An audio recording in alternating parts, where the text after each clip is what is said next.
Hello and welcome. My name is Alan, and we are back with more Insurgent Mexico. So, yeah, today we are getting back into it, and looks like the waiting action's just about over. We're about to get right into some more battle here. In part 4 of the book. But yeah, let's go ahead and jump into this. Chapter 14. A night attack.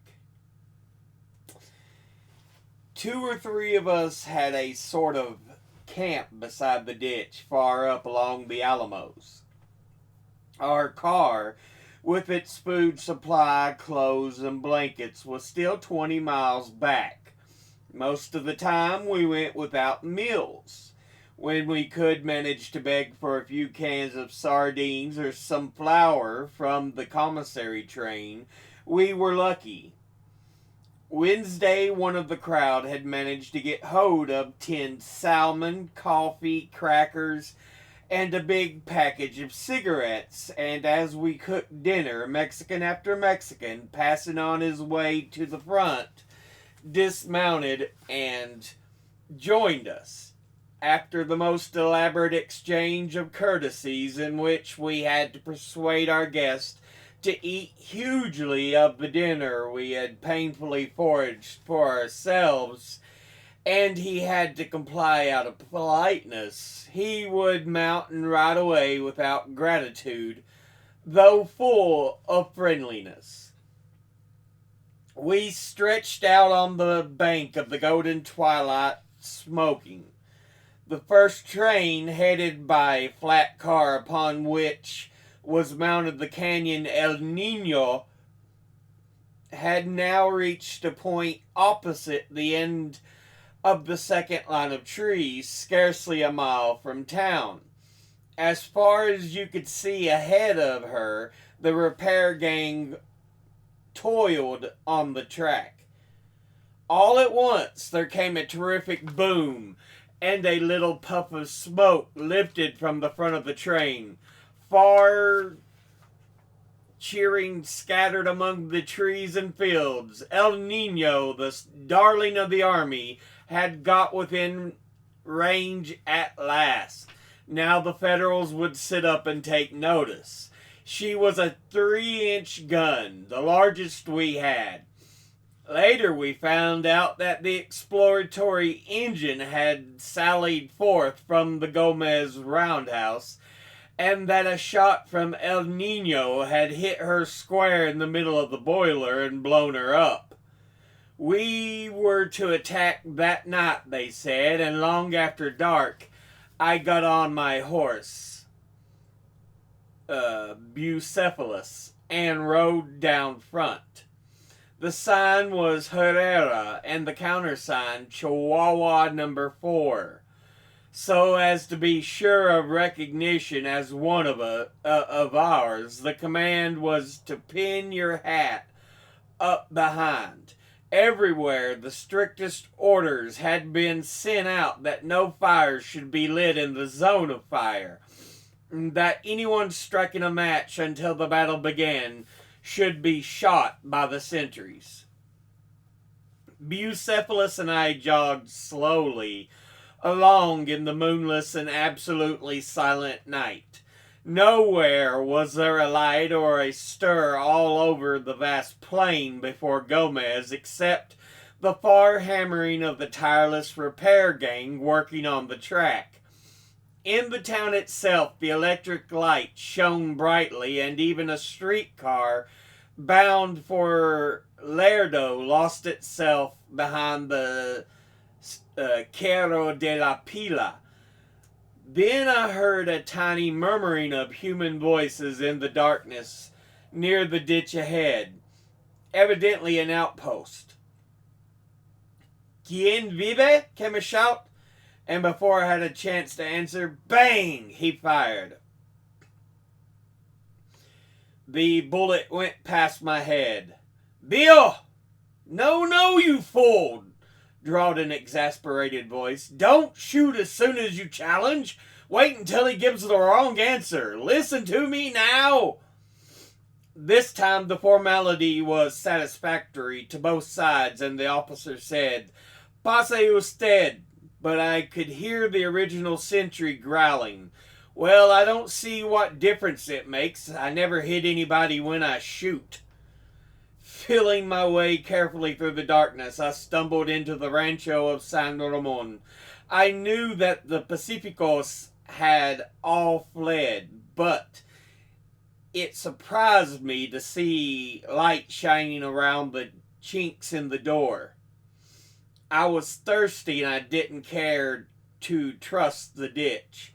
I called. A woman appeared and a little brood of 4 babies clinging to her skirts. She brought water and all of a sudden burst out with, Oh, senor, do you know where the guns of the Brigada Zaragoza are? My man is there and I haven't seen him for 7 days. Then you are not a Pacifico? Truly I am not, she returned indignantly, pointing to her children. We belong to the artillery. Down front, the army lay stretched along the ditch at the foot of the first line of trees. In absolute darkness, they whispered to each other, waiting until the word of Villa to the advance guard a quarter of a mile ahead should precipitate the first rifle shots. Where are your rifles? I asked. This brigade is to use no rifles tonight, answered a voice. Over on the left, where they are to attack the entrenchments, there are rifles. But we must capture the Brittingham Corral tonight, and rifles are no good. We are Contreras' men, the Brigada Juarez. See, we have orders to walk up to the walls and throw these bombs inside. He held out the bomb. It was made out of a short stick of dynamite sewed in a strip of cowhide with a fuse stuck in one end. He went on, General Robles, gente are over there on the right. They too have granados, but rifles also. They are going to assault the Cerro de la Pila. And now down the warm, still night came suddenly the sound of heavy firing from the direction of Lerdo, where Maclovio Herrera was going in with his brigade. Almost simultaneously, from dead ahead, rifle fire awoke sputtering. A man came down the line with a lighted cigar growling like a firefly in the hollow of his hands.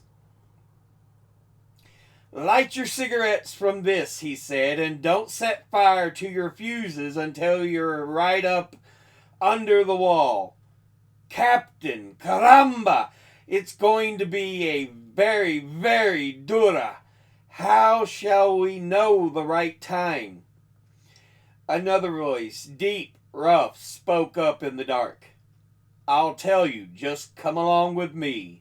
A whispered, smothered shout of Viva Villa burst from them on foot, holding a lighted cigar in one hand, for he never smoked, and a bomb in the other. The general climbed the bank of the ditch and plunged into the brush, and the others pouring after him. All along the line now, the rifle fire roared through. Down behind the trees, I could see nothing of the attack. The artillery was silent, the troops being too close together in the dark to permit the use of shrapnel by either side. I rode back and over to the right, where I climbed my horse up the steep ditch bank. From there I could see the dancing tiny fires of the guns at Lerdo and scattered spurts like a string of jewels all along our front. Over to the extreme left, a new and deeper noise told me where Benavides was making a demonstration against Torreon proper with quick-firing guns. I stood tensely awaiting the attack. It came with the force of an explosion in the direction of Brittingham Corral, which I could not see. The syncopated rhythm of 4 machine guns and a continuous inhuman blast of volleying rifles made the previous noise seem like the deepest silence. A quick glare reddened the heaven above, and then the shocking detonations of dynamite. I could imagine the yelling savages sweeping up the street against that withering flame, wavering, pausing, struggling on again, with Villa just in front, talking to them back over his shoulder as he always did. Now more furious firing over the right indicated that the attack against the Cerro de la Pila had reached the foot of the hill, and all at once on the far end of the ridge toward Lerdo there were flashes. Maclovio must have taken Lerdo. Lo! All at once appeared a magical sight. Up the steep slope of the Cerro, around 3 sides of it, slowly rose a ring of fierce light. It was the steady flame of rifle fire from the attackers. The summit, too, streamed fire, which intensified as the ring converged toward it, raggeder now. A bright glare burst from the top. Then another. A second later arrived the dreadful reports of cannon. They were opening upon the little line of climbing men with artillery. But still they rose upon the black hill. The ring of flame was broken now in many places, but it never faltered. So until it seemed to merge with the venomous spitting blaze at the summit, then all at once it seemed to wither completely, and little single fireflies kept dropping down the slope, all that were left. And then I thought that all that was lost, and marveled at the useless heroism of these peons who walked up a hill in the face of artillery. Behold! The ring of flame was creeping slowly upward again. The night they attacked the Cerro 7 times on foot, and every attack 7/8 of them were killed. All this time the infernal roaring and the play of the red light over the corral did not stop. Occasionally there seemed to come a lull. It had recommenced, only more terribly. They assaulted the corral 8 times. The morning that I entered Gomez, although the Federals had been steadily burning bodies for 3 days, they were so thick in the wide space before the Brittingham Corral that I could hardly ride through on horseback, and around the Cerro were 7 distinct ridges of rebel dead. The wounded began creeping through the plain obscurely in the dense darkness. Their cries and groans could be distinctly heard, though the battle noise drowned every other sound. You could even hear the rustle of the bushes as they crept through, and their dragging feet on the sand. A horseman passed along the path below me, cursing furiously that he must leave the battle because his arm was broken, and weeping between curses. Then came a footman who sat at the foot of my bank and nursed a hand, talking without cessation about all sorts of things to keep from a nervous breakdown. "How brave we Mexicans are," he said drolly, "killing each other like this." I soon went back to camp, sick with boredom. A battle is the most boring thing in the world if it lasts any length of time. It is all the same, and in the morning I went to get the news at headquarters. We had captured Lerdo, but the Caro, the Corral, and the Quartel were still the enemies. All that slaughter for nothing. Chapter, well, it says chapter 14 here.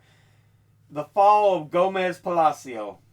El Nino was now within half a mile of the town, and the workmen of the repair gang labored on the last stretch of track under heavy shrapnel fire. The two cannon on the front of the trains bore all the brunt of their artillery, and bravely did they return the fire, so well, in fact, that after one Federal shell had killed 10 workmen, El Nino's captain put 2 guns on the Caro out of action. So the Federals left the trains alone and turned their attention to shelling Herrera out of Lerdo. The Constitutionalist army was terribly shattered. In the 4 days' fighting, about 1,000 men had been killed and almost 2,000 more wounded. Even the excellent hospital train was inadequate to handle the wounded. Out on the wide plain where we were, the faint smell of dead bodies pervaded everything. In Gomez, it must have been horrible. Thursday, the smoke from 20 funeral pyres stained the sky. But Villa was more determined than ever. Gomez must be taken, and quickly. He didn't have ammunition or supplies enough for a siege, and moreover, his name was a legend already with the enemy. Wherever Pancho Villa appeared in battle, they had begun to believe it lost, and the effect on his own troops was most important too, so he scheduled another night attack.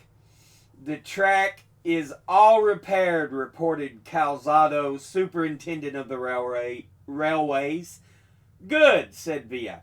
Bring up all the trains from the rear tonight, because we're going into Gomez in the morning. Night fell, breathless, silent night, and with the sound of frogs along the ditches. Across the front of the town, the soldiers lay waiting for the word to attack. Wounded, worn out, nervously broken, they straggled to the front, keyed up to the last notch of desperation. This night, they would not be repulsed. They would take the town or die where they stood, and as 9 o'clock approached, the hour at which the attack had been set, the tension became dangerous. 9 o'clock came and passed, not a sound or movement. For some reason, the order was withheld. 10 o'clock. Suddenly, off to the right, a volley burst from the town. All along our line awoke the answer, but after a few more volleys, the Federal fire ceased altogether. From the town came other, more mysterious sounds. The electric lights went out, and in the darkness there was a subtle stir and movement, indefinable. At length the order was given to advance, but as our men crept forward in the dark, the front rank suddenly gave a yell, and the truth spread through the ranks and out into the country. In one triumphant shout, Gomez Palacio had been evacuated. With a great babble of voices, the army poured into the town. A few scattered shots sounded where our troops caught some of the Federals looting, for the Federal army had gutted the whole town before it left. And then our army began to loot. Their shouts and drunken singing and the sounds of smashing doors reached us out on the plain. Little tongues of flame flickered up where the soldiers were burning some house that had been a fort of Federals, but the looting of the rebels was confined, as it almost always is, to food and drink and clothes to cover them. They disturbed no private house. The chiefs of the army winked at this. A specific order was issued by Villa stating that whatever any soldier picked up was his and could not be taken from him by an officer. Now, up to this time, there was not much of stealing in the army, at least so far as we were concerned. But the morning of the entry into Gomez, a curious change had come over the psychology of the soldiers. I woke up at our camp beside the ditch to find my horse gone. Bucephalus had been stolen in the night, and I never saw him again. During breakfast, several troopers dropped in to share our meal. When they had gone, we missed a knife and a revolver. The truth was that everybody was looting from everybody else. So I, too, stole what I needed. There was a great gray mule grazing on the field nearby with a rope around his neck. I put my saddle on him and rode down toward the front. He was a noble animal, worth at least 4 times as much as Bucephalus, as I soon discovered. Everybody I met coveted that mule. One trooper marching along with 2 rifles hailed me. "Oiga, compañero, where did you get that mule?" "I found him in the field," said I unwisely. "It is just as I thought," he exclaimed. "That is my mule. Get off and give him to me at once." "And is this your saddle?" I asked. "By the mother of God it is." "Then you lie about the mule, for the saddle is my own." I rode on, leaving him yelling in the road. A short distance further on, an old peon walking along suddenly ran up and threw his arms around the animal's neck. "Ah, at last, my beautiful mule which I lost, my Juanito!" I shook him off in spite of his entreaties that at least I should pay him 50 pesos as compensation for his mule. In town, a cavalryman rode across in front of me, demanding his mule at once. He was rather ugly and had a revolver. I got away by saying that I was captain of artillery and that the mule belonged to my battery. Every few feet, some owner of that mule sprang up and asked me how I dare I ride his own dear Panchito or Pedrito or Tomasito. At last one came out of a cuartel with his written order from his colonel, who had seen the mule from his window. I showed them my pass signed by Francisco Villa. That was enough. Across the wide desert where the Constitutionalists had fought so long, the army was winding in from every direction in long snake-like columns, dust hanging over them. And along the track, as far as the eye could reach, came the trains, one after another, blowing triumphant whistles, crowded with thousands of women and soldiers cheering. Within the city, dawn had brought absolute quiet and order. Within the entrance of Villa and his staff, the looting had absolutely ceased, and the soldiers again respected other people's property. 1,000 were hard at work gathering up the bodies and carrying them to the edge of the city where they were set on fire. 500 more policed the town. The first order issued was that any soldier caught drinking should be shot. In the third train was our car, the private boxcar fitted up for the correspondents, photographers, and moving picture men. At last we had our bunks, our blankets, and Fong, our beloved Chinese cook.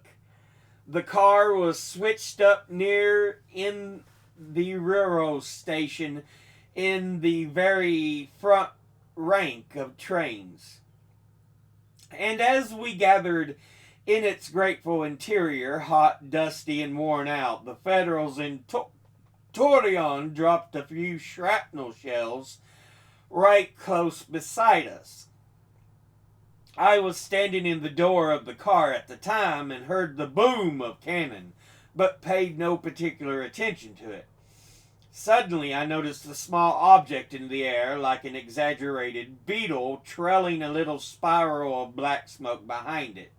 It passed the door of the car with a zing noise, and about 40 feet beyond burst with a frightful crash. Among the trees of a park, a company of cavalry and their women were camping. 100 men leaped for their plunging horses in a panic and galloped frantically toward the rear, the women streaming after them. 2 women had been killed, it seemed, and a horse. Blankets, food, rifles, all were discarded in the panic. Pow! Another burst on the other side of the car. They were very close. Behind us on the track, 20 long trains, laden with shrilly screaming women, were trying to back out of the yards all at once, and with a mighty hysterical tooting of whistles. 2 or 3 more shells followed, when we could hear El Nino replying. But the effect on the correspondents and the newspaper men were peculiar.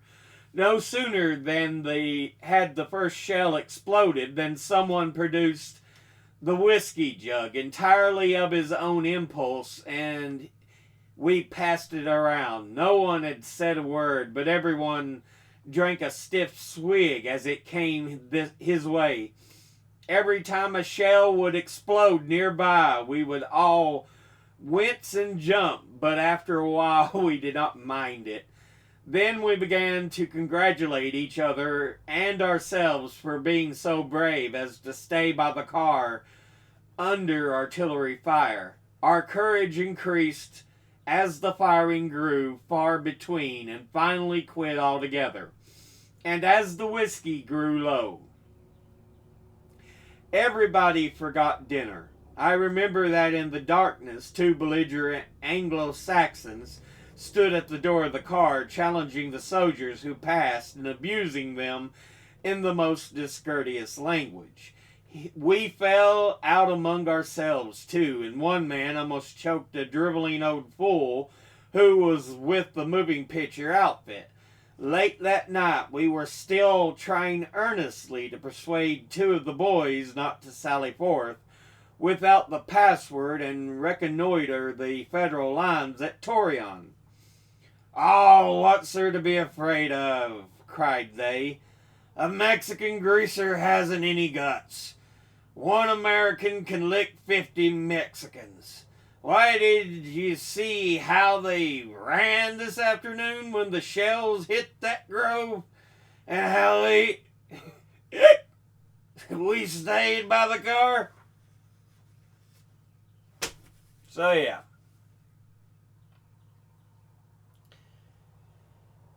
Oh, goodness.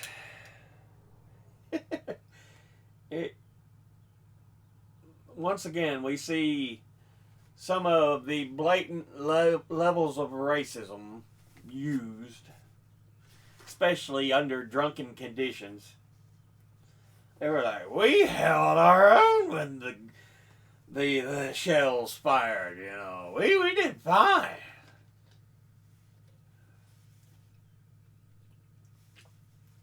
But yeah.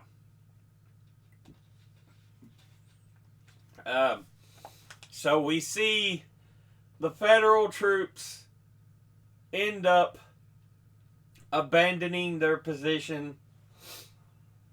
And as Reed talked about, he said, Villa has that effect.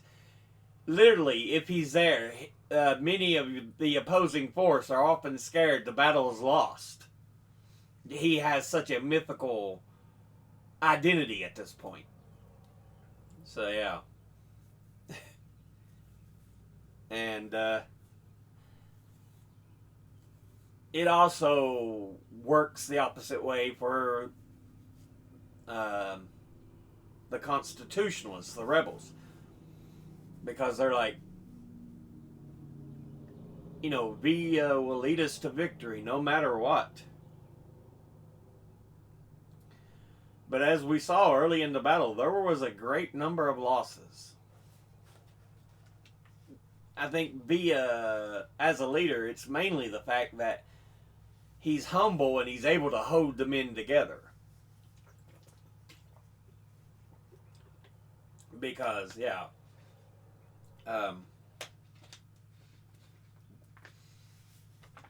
Otherwise, I don't think it's necessary that he's this amazing tactician. But, he's humble. He's willing to go into the line of fire along with his men. And he keeps their spirits high.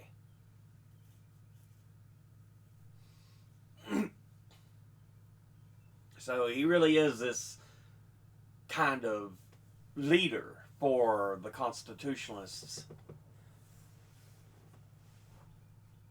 And yeah, they go along attacking the federal troops. And eventually the Federals do retreat. Now, looking ahead here, we have Part 5, which it didn't seem to have a chapter number, so it might just be a one thing on its own. Yeah, so I don't even have a chapter number, Part 5, so we'll probably read that for a single episode. And then we have Part 6, Mexican Nights.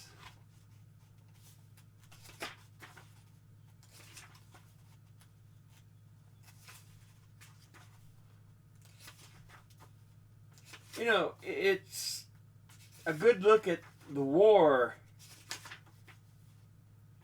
because you're seeing the average Mexican who's taking part in it.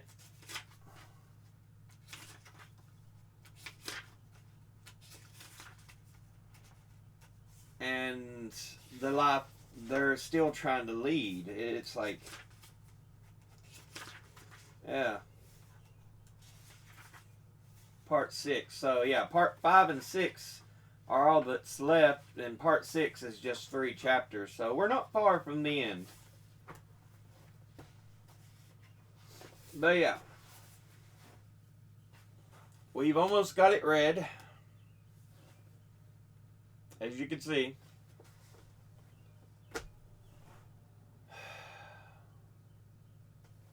And I'll be looking for the next book. I thought about something Native American. I've got a couple books like that. I've done some books on African American history and notable personages in African American history. Then I've read The Massacre at El Mozote and Insurgent Mexico, which gives us a good look at Latin America's central and was El Mozote, and Mexico is technically part of North America. But it kind of is the separating line between Latin America and anglicized America, I guess you could say, the U.S. and Canada.